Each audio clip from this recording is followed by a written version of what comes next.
Skirt part stitch பண்ணுறதுக்கு first வந்து இந்த அடிஷ்னலாக நம்ம அந்த ஜாயின் கொடுக்குறதுக்காக கட் பண்ணி வச்சிருந்தோம்ல, ஸோ அந்த பீஸை வந்து நம்ம ரெடி பண்ணிக்கலாம். ஸோ ஸ்கர்ட் பார்ட்டில் வந்து ஒரு பக்கம் வந்து ஃபோல்டட் தான் அப்படிங்கிறதால அதை வந்து இதை நம்ம ஸ்டிச் பண்ணிடலாம்.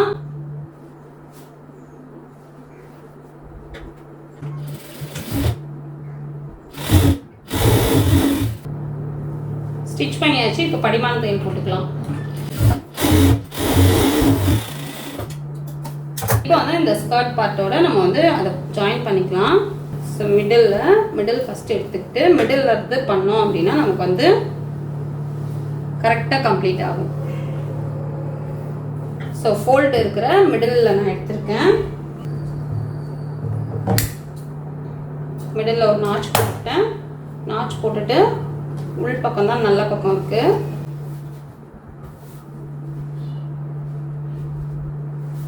இப்போ நாச் போட்டிருக்கோம்ல, இங்கே ஜாயின் போட்டதும் அந்த நாச் போட்டதும் ஒரே இடத்துல வர மாதிரி வச்சு நம்ம இப்படி செக் பண்ணிவிட்டு ஸ்டிச் பண்ணிக்கலாம்.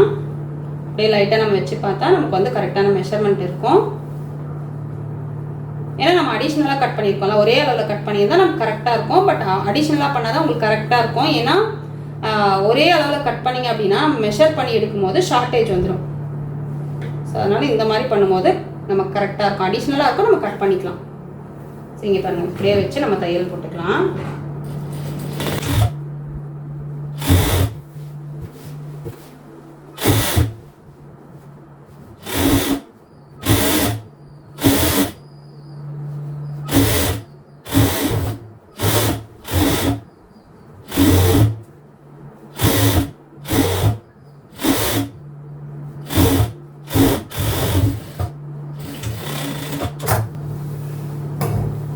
ஜாயின் பண்ணியாச்சு. ஜாயின் பண்ணதுக்கப்புறம் படிமான தையல் போட்டுக்கலாம். அந்த தையல் தெரியக்கூடாது அப்படின்னு நினச்சிங்கன்னா ஜஸ்ட் வந்து அயன் பண்ணிக்கிட்டாலே போதும். பட் நான் வந்து படிமான தையல் போட்டுக்கிறேன்.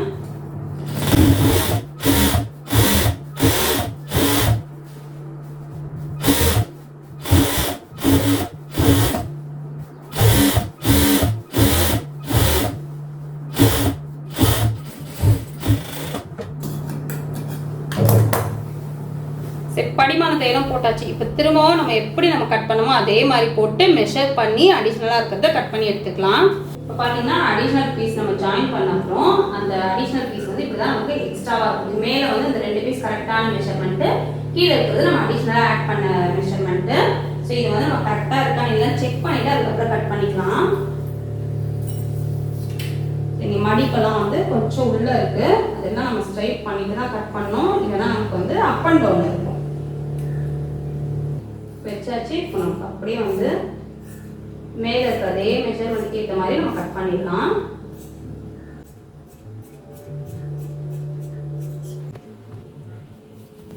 ஸோ இப்போ பார்த்தீங்கன்னா தெரியும், அந்த ஹாஃப் சர்க்கிள் ஃபுல்லாக நம்ம கவர் ஆகிடுச்சு. கீழே வந்து நம்ம அந்த ஜாயின் கொடுத்துருக்கோம்.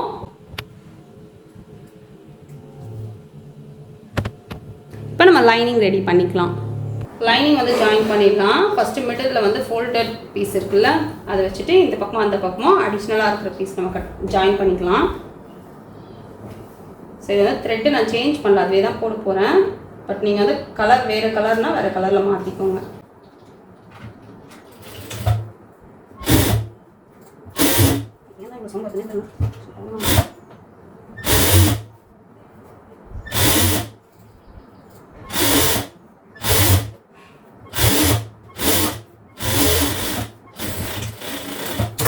கிராஸாக இருக்குல்ல, இங்கே வந்து ஸ்ட்ரைட்டாக ஒரு பீஸ் வரும், அதுதான் நம்ம வச்சு ஜாயின் பண்ண போகிறோம்.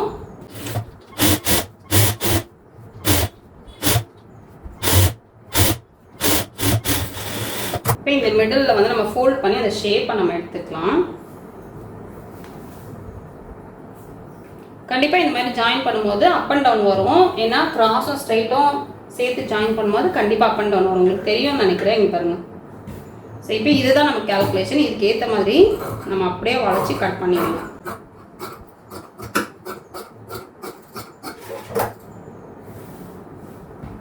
ஸோ அவ்வளோதான், ஒரு சைடுக்கு நமக்கு ரெடி ஆயிடுச்சு.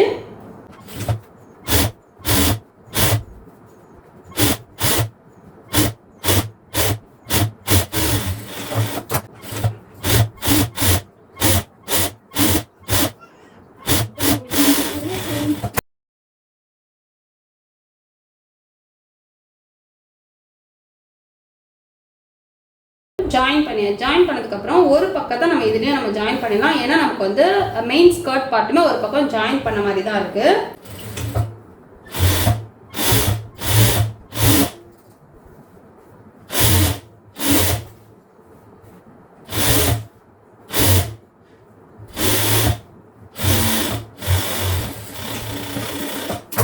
இப்போ மெயின் பீஸோட லைனிங் பீஸ் நம்ம வச்சு அட்டாச் பண்ணிடலாம் உள் பக்கமாக. ஸோ இடுப்பு அந்த வளைவு நமக்கு தெரியும்ல, அந்த இடத்துல வச்சு நம்ம லைனிங் பீஸை அட்டாச் பண்ணிடலாம். ஃபர்ஸ்ட் வந்து செக் பண்ணிக்கலாம் நமக்கு மெஷர்மெண்ட் எப்படி கரெக்டாக இருக்கா அப்படின்னு.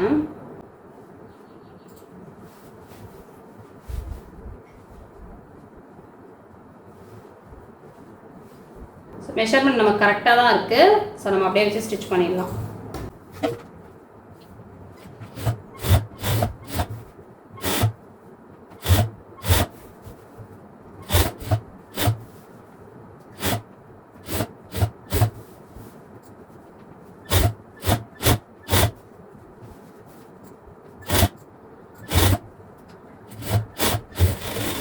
ஸோ மெயின் கிளாத்தும் லைனிங் அட்டாச் பண்ண அப்புறம் நம்ம இப்படி ஓப்பன் பண்ணி வச்சுக்கணும். நல்ல பக்கம் மேலே இருக்க மாதிரி வச்சுட்டு, ஏன்னா நமக்கு வந்து அப்போ தான் ஜாயின் பண்ணுறது எந்த பக்கம் பண்ணணும் அப்படின்னு தெரியும்.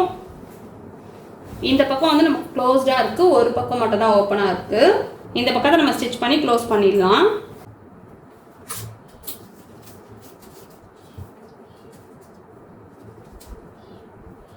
நான் ஒரு 4.5 இன்ச்சில் தையல் போட்டுக்கிறேன்.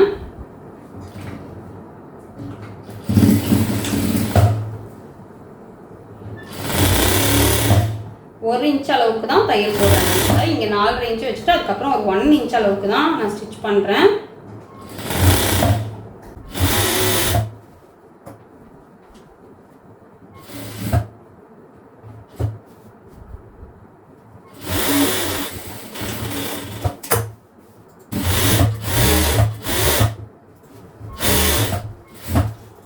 காலிச்சு தையல் தள்ளி இன்னொரு தையல் போட்டிருக்கேன். பட் கம்ப்ளீட் பண்ணும்போது இந்த தையலோடவே ஜாயின் ஆயிடணும்.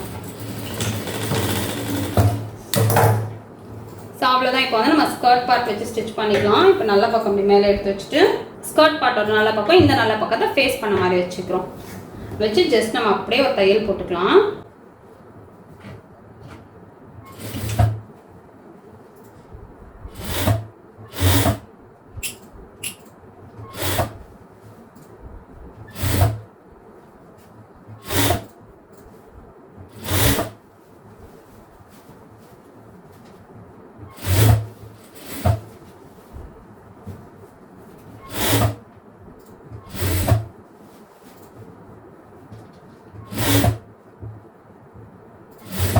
ஸோ இப்போ வந்து நம்ம பாடி பார்ட்டும் ஸ்கர்ட் பார்ட்டும் ஜாயின் பண்ணிவிடும்.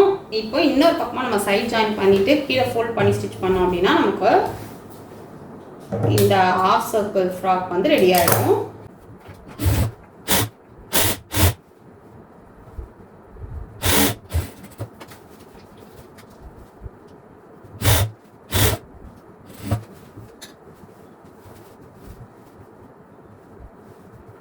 இந்த சைட் ஜாயின் வந்து நான் அப்டேட்டட் மேக்ஸி ஃபஸ்ட்டு கிளாஸ்லேயே வந்து உங்களுக்கு எக்ஸ்பிளைன் பண்ணியிருக்கேன் எப்படி ஜாயின் பண்ணணும் அப்படிங்கிறத. அதே மாதிரி தான் இதுலேயும் பண்ண போகிறேன். ஃபஸ்ட் வந்து 3 இன்ச்சு கீழே இறக்கி எடுத்துகிட்டு வந்துட்டு லைனிங் எடுத்து விட்டுட்டு மெயின் கிளாத்தில் ஸ்டிச் பண்ணிட்டு அதுக்கப்புறம் லைனிங் ஸ்டிச் பண்ண போகிறோம். இங்கே பார்த்தீங்கன்னா நமக்கு பாடி பார்ட்க்கும் ஸ்கர்ட் பார்ட்க்கும் இந்த அளவுக்கு எக்ஸ்ட்ரா இருக்குது பாருங்கள். ஏன்னா நம்ம வந்து அந்த டாட் பிடிச்சோம்ல, ஸோ கொஞ்சம் ஷார்ட்டேஜ் ஆச்சு. பட் இருந்தாலும் நம்ம வந்து இந்த இடத்துல நம்ம ஸ்டிச் பண்ணிவிட்டு அதுக்கப்புறம் அடிஷ்னலாக இருக்கிறத கிராஸாக கட் பண்ணி விட்டுடலாம். ஸோ இங்கே பார்த்தீங்கன்னா கீழே வந்து நம்ம கரெக்டாக வச்சுட்டு 3 இன்ச் அளவுக்கு அதே கிராஸில் நம்ம எடுத்துகிட்டு வந்துடலாம்.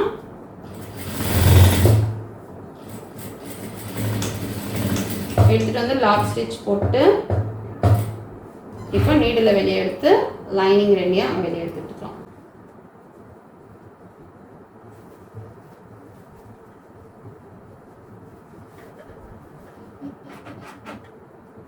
ஸோ லைனிங் நம்ம வெளியே எடுத்து விட்டாச்சு. இப்போ மெயின் கிளாத்தில் நம்ம தையல் போட்டுக்கலாம். தையல் போடும்போது நம்ம அப்படியே கிராஸாக எடுத்துகிட்டு வந்துடலாம்.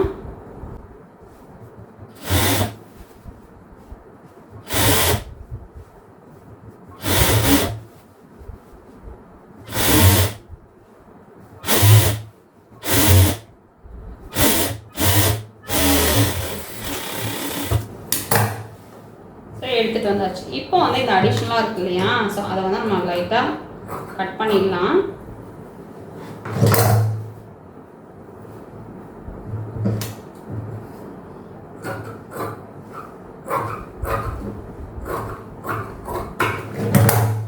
இப்போ கட் பண்ணியாச்சு. மெயின் மட்டும் நம்ம ஜாயின் பண்ணியிருக்கோம். இப்போ மெயின் கிளாத்தை போன வீடியோவில் சொன்ன மாதிரி லைட்டாக நாச்சு கொடுத்துட்டு உள்பக்கமாக எடுத்து விட்டுலாம். உள்பக்கமாக எடுத்து விட்டுட்டு லைனிங்கை ஸ்டிச் பண்ணோம் அப்படின்னா நமக்கு சைட் ஜாயின் ஆகிடும். அப்படியே ரெண்டாவது தையலே நம்ம போட்டு வச்சுக்கலாம்.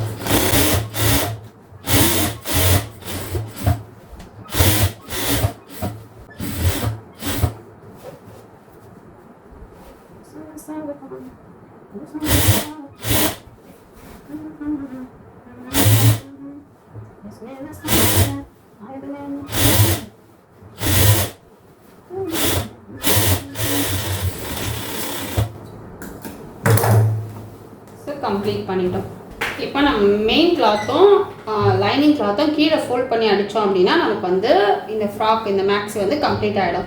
ஸோ இதுக்கு நான் ஃபஸ்ட்டு என்ன பண்ணுறேன் பாருங்கள். நீங்கள் வந்து கீழே ஃபோல்ட் பண்ணி ஸ்டிச் பண்ணுறதுக்கு கொஞ்சம் கஷ்டமாக இருக்கிற மாதிரி இருக்கும். இந்த மாதிரி நம்ம இடுப்பு கிட்ட ஒரு பீஸ் கட் பண்ணோம்ல, ஸோ இப்படி இருந்ததில்ல, அந்த பீஸ் தான் இது. இதை வந்து நான் உங்களுக்கு ஃபோல்ட் பண்ணி காட்டுறேன் பாருங்கள். உங்களுக்கு புரியும் அப்படின்னு நினைக்கிறேன். அது பார்த்தீங்கன்னா உங்களுக்கு புரியும். உள் பக்கமாக மடிக்கணும். ஸோ இப்போ இதை வந்து நம்ம டபுள் ஃபோல்டாக அப்படியே பண்ணியும் நம்ம ஸ்டிச் பண்ணலாம். பட் அப்படி வரலன்னு வச்சுக்கோங்களேன், ஜஸ்ட் வந்து இப்படி வச்சு ஸ்டார்ட் பண்ணிக்கோங்க. லைட்டாக ஒரு சின்ன ஃபோல்டு ஒன்று கொடுத்து நீடில் உள்ளே இன்சர்ட் பண்ணிக்கோங்க.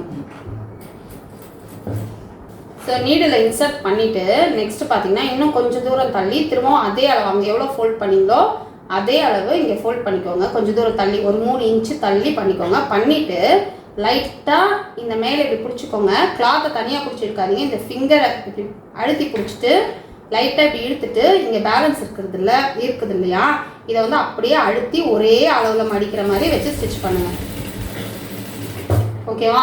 இப்போ நம்ம இது வரைக்கும் கம்ப்ளீட் பண்ணிட்டோம். கை பத்திரமா பார்த்துக்கோங்க. நெக்ஸ்ட்டு திரும்பவும் அதே மாதிரி ஒரு 3 இன்ச் அளவுக்கு எடுத்து திரும்பவும் அதே மாதிரி கொஞ்சமாக கரெக்டாக ஸ்ட்ரைட்டாக இங்கே பாருங்கள் இப்படி மடிக்கணும். அவ்வளோதான். இதை வந்து இப்படியெல்லாம் பண்ணிங்கன்னா தான் உங்களால் கரெக்டாக மடித்து கம்ப்ளீட் பண்ண முடியாது. ஸோ இப்படி வச்சுக்கோங்க. இப்படி வச்சுட்டு திரும்பவும் இப்படி ப்ரெஸ் பண்ணிக்கோங்க. ப்ரெஸ் பண்ணிவிட்டு இப்படி இழுத்திங்கன்னா ஒரே அளவில் மடிஞ்சு வரும். ஓகேவா? ஒரே அளவில் மடிஞ்சு வரும். இது வந்ததுக்கப்புறமா எப்போவுமே டெய்லரிங்கில் இந்த கையை இப்படி இப்படி பிடிச்சி இழுக்கிறத மட்டும் அவாய்ட் பண்ணுங்க. என்ன ஸ்டிச் பண்ணாலுமே இப்படி அந்த மாதிரி இழுக்கிறத அவாய்ட் பண்ணிங்கனாலே உங்களுக்கு நீட்டாக கம்ப்ளீட் ஆகிடும். ஸோ இப்போ இதையே நான் கம்ப்ளீட் பண்ணிட்டேன். திரும்ப ஒரு 3 இன்ச்சு அதே அளவு மடிச்சுட்டு ப்ரெஸ் பண்ணிக்கோங்க. ப்ரெஸ் பண்ணதுக்கப்புறம் லைட்டாக இப்படி இழுத்தீங்க அப்படின்னா இது அதுக்கேற்ற மாதிரி ஒரே அளவில் மடிஞ்சு வரும். ஒரே அளவில் மடிஞ்சு வந்ததுக்கப்புறம் இப்படி லைட்டாக அழுத்தி விட்டுட்டீங்க அப்படின்னா உங்களுக்கு அழகாக ஸ்டிச் வந்து விழுந்துடும். ஸோ இப்படி வச்சு நான் ஏன் இது இவ்வளோ டீப்பாக காட்டுறேன் அப்படின்னா, இது நிறைய பேருக்கு இருக்கிற பிரச்சனை. எப்போவுமே இந்த மடிப்பு சரியாக வரல அப்படின்னு சொல்லுவோம். அதுக்காக தான். ஸோ ஓகேவா? இது ஃபஸ்ட்டு ஃபோல்டு. இப்போ நான் ஃபுல்லாக கம்ப்ளீட் பண்ணிடுறேன். இதே தான் நம்ம ஃபாலோ பண்ண போகிறோம்.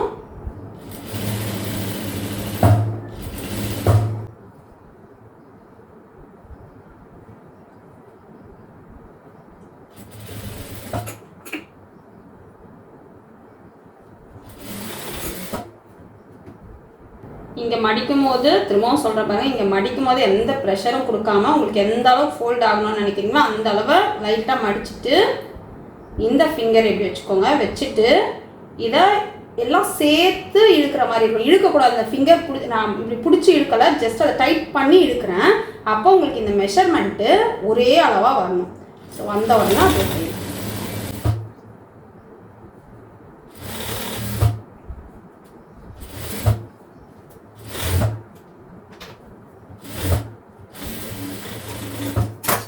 இப்போ நம்ம தையல் போட்டோம், ஒரு ஃபோல்ட் போட்டுட்டோம். இப்போ நெக்ஸ்ட் ஃபோல்டு அதே மாதிரி தான். இன்னும் ஒரு சின்னதாக ஒரு மடிச்சுக்கோங்க.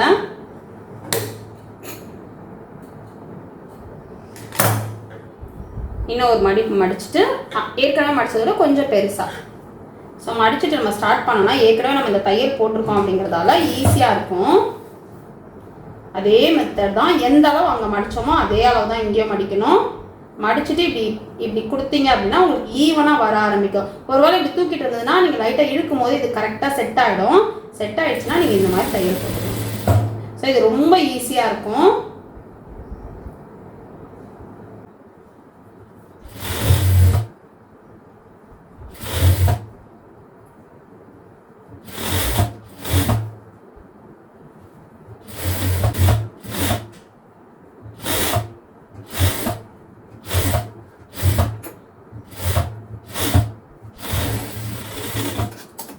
ஸோ இப்போ வந்து இதை நான் ஸ்டிச் பண்ணி கம்ப்ளீட் பண்ணிட்டேன். ஜஸ்ட் வந்து இதை நம்ம அயன் பண்ணிக்கிட்டோம் அப்படின்னா நமக்கு நீட்டாக கம்ப்ளீட் ஆகிடும். இதை நான் அயன் பண்ணி காட்டுறேன் பாருங்கள். அதுக்கப்புறம் நமக்கு அந்த ஷேப் வந்து கரெக்டாக வந்துடும். ஸோ இப்போ பார்த்தீங்கன்னா உங்களுக்கு தெரியும் இது எந்த அளவுக்கு நீட்டாக நம்ம ஃபினிஷ் பண்ணியிருக்கோன்னு பாருங்கள். அயன் பண்ணோன்னா நமக்கு கரெக்டாக வந்துடும். ஸோ இப்படி தான் நான் கீழே ஃபோல்ட் பண்ணி ஸ்டிச் பண்ண போகிறேன். இப்போ நான் இது வந்து சின்ன கிளாத் அப்படிங்கிறதால உங்களுக்கு ஈஸியாக காட்டிட்டேன். பட் நீங்கள் வந்து இதே மெத்தட் தான். இதுவுமே ஹாஃப் சர்க்கிள், அதுவுமே ஹாஃப் சர்க்கிள். இதில் வந்து கொஞ்சமாக இருக்குது கிளாத்து, அதில் கொஞ்சம் அதிகமாக இருக்க போகுது, அவ்வளோதான். ஸோ இதே மெத்தட் ஃபாலோ பண்ணி ஸ்டிச் பண்ணிவிடுங்க. ஸோ இப்போ காட்டின ஃபோல்டிங் மெத்தடில் நான் வந்து மெயின் ஃபேப்ரிக்கை ஃபோல்ட் பண்ணி ஸ்டிச் பண்ணிட்டேன். உள்ள லைனிங் வந்து நம்ம நார்மலாக பண்ணுற மாதிரி டபுள் ஃபோல்டிங் சின்னதாக ஃபோல்ட் பண்ணி ஸ்டிச் பண்ணி கம்ப்ளீட் பண்ணிட்டேன். ஸோ ஃபினிஷிங் வந்து இப்படி தான் இருந்தது. பார்த்துருப்பீங்க, ஆல்ரெடி பார்த்துருப்பீங்க. இந்த வீடியோ இந்த மேக்ஸி ஹாஃப் சர்க்கிள் மேக்ஸி வந்து நான் 5 பார்ட்டாக அப்லோட் பண்ணிட்டேன். ஒன்றும் வந்து ஸ்டெப் பை ஸ்டெப்பாக சொல்லி கொடுத்துருப்பேன். கண்டிப்பாக உங்களுக்கு யூஸ்ஃபுல்லாக இருந்திருக்கும்னு நினைக்கிறேன். இந்த வீடியோ உங்களுக்கு பிடிச்சதுனா லைக் பண்ணுங்கள், ஷேர் பண்ணுங்கள், கமெண்ட் பண்ணுங்கள், மறக்காமல் சப்ஸ்கிரைப் பண்ணுங்கள். பக்கத்தில் இருக்க பெல் பட்டன் ப்ரெஸ் பண்ணுங்கள். நான் அப்லோட் பண்ண வீடியோஸ் எல்லாம் நோட்டிஃபிகேஷனில் வரும். Thanks for watching.